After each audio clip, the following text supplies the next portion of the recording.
ठाकुर साहब आपका कोई इंटरव्यू लेने आया है।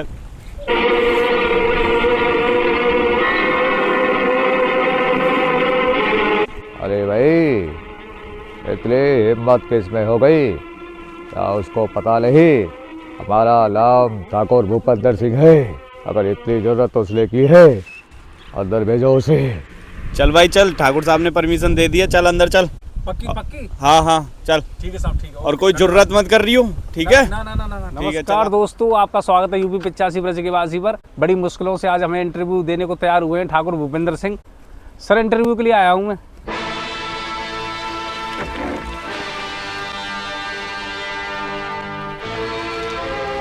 तो तू है जो हमारा इंटरव्यू लेना चाहता है? हमने सुना है कि जब तू इंटरव्यू लेता है तो तू सबसे ये पूछता है कि तुम्हें आने में कोई तकलीफ तो नहीं हुई, लेकिन हम तुझको पूछते हैं कि तुझे कोई आने में तकलीफ तो नहीं हुई? सर, मुझे कोई तकलीफ नहीं हुई, बस थोड़ी थोड़ी फट रही है हमारी। आपकी बंदूक देखकर मुझे बार बार डर लग रहा है, कहीं ये चल ना जाए मेरी तरफ। बस इसे थोड़ा कहीं रखवा दो या कहीं अपने किसी से कह के रखवा दो सर, इसे मुझे डर लग रहा है। बाकी मेरी बंदूक देख कर डर लग रहा है, और कुछ कोई बात नहीं सर।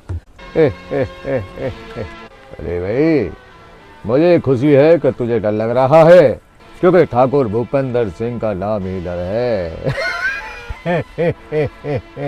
तो सर, मेरा आना इसलिए हुआ था आपके यहाँ कि भीमा हमारे पास आया था, उसने कहा था कि भाई हमारे गांव से हर रोज एक आदमी कम हो रहा है। तो मैं ये पूछना चाहता हूँ कि इसके पीछे कहीं आपका हाथ तो नहीं है?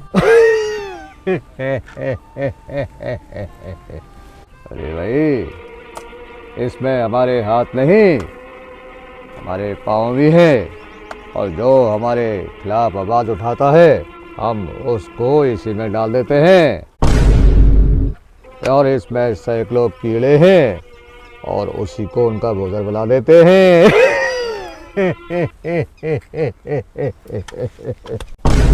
सर, ये किस चीज़ का टैंकर है? ये तेजाब का टैंकर है। अगर तूने थोड़ी सी बदतमीजी की तो मैं तुझे इसी में डालकर चला के राख कर दूंगा।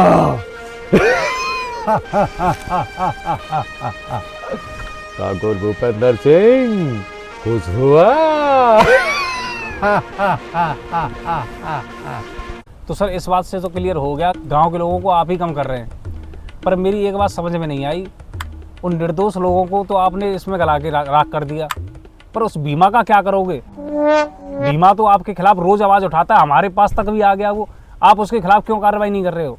अरे भाई, वो जो दल्ला है भीमा, उसने तो मेरी ऐसी की तैसी कर रखी है।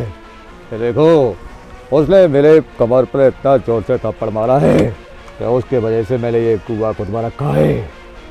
लेकिन अगर जिस दिन मेरे हाथ पे चढ़ गया, मैं उसे ऐसी मौत मारूंगा, ना वो घर का रहेगा ना ही रात का। सर, आपका बस तो सिर्फ गरीब लोगों पे चलता है। भीमा जैसे मर्द के साथ आपकी औकात नहीं है उससे लड़ने की। आपको वो कुत्तों की तरह तो पीट के चला जाता है, मन करता है जब। और आप दिखाते हो जन कितनी बड़ी डॉन हो, ये कोई अच्छी बात है? और ये देखियो कितने गंदे हो रहे हो सब, देखियो काला हो रहा है सारा का सारा। कितना कूटा तुम, कुत्तों की तरह पीटा है उसने। और तुम कहते हो कि भाई हमारा खौफ है गाँव में, और ये हुआ और वो हुआ। आपका कोई खौफ नहीं है? क्या कहा? हमारा खौफ खत्म हो गया है। मैं तेरे खौफ का भी कदम कम करता हूँ। सॉरी। सबसे पहले मैं तुझे मारूंगा, उसके बाद भीमा को मारूंगा। Sorry sir. हरामखोर। सर सॉरी, गलती हो गई सर। मुझे छोड़ दो सर, मुझे छोड़ दो। आज के बाद गलती नहीं होगी सर। सबसे पहले मैं तुझे निपटाता हूँ। नहीं सर। उसके बाद तो मैं भीमा को देखूंगा। नहीं सर, सॉरी सर। हरामखोर। छोड़ दो सर, आज छोड़ दो मुझे, फिर मैं ऐसी गलती नहीं करूंगा। Sorry sir. कुत्ते, सबसे पहले तो मैं तुझे छोड़ रहा हूँ, और तेरे बाद मैं सबसे पहले भीमा का खात्मा करके आता हूँ। उसके बाद मैं तुझे देखूंगा, उसके बाद इंटरव्यू लेना मेरा। सर, मैं एक बात कहना चाहता हूँ कि सर इस कुर्ते को दिलवा लेना। बड़ा बेशरम आदमी है। Sorry sir, sorry. इस कुर्ते से तेरा क्या है? सब पर अड्डे पर रहते हैं, यहाँ पर कोई साबुन नहीं है, कोई सरफ नहीं है। सर, मैं ले आऊँगा अगली बार साबुन सरफ, मेरी दुकान है साबुन सरफ की। साबुन सरफ की दुकान है, तभी तो बार बार इस पर नजर डाल रहा है। और क्या सर, मुझे गंदा दिखेगा तो मैं जब तो बताऊंगा ना तुम्हें। बड़ा बेशरम आदमी है। तो सर एक लास्ट रिक्वेस्ट और है, बीमा का खात्मा करने से पहले ब्रज भाषा में कोई भी आपका एक डायलॉग हो वो सुना दीजिए हमारे दर्शकों को।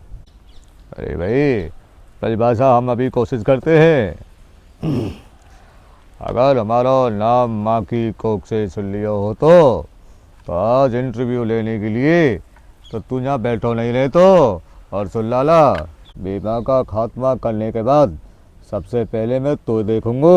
तो सर अच्छा लगा आपसे मिलकर। हमारी एक लास्ट रिक्वेस्ट और है कि भाई इस कुर्ते को जरूर धुलवा लेना। बड़ा बेशरम आदमी है।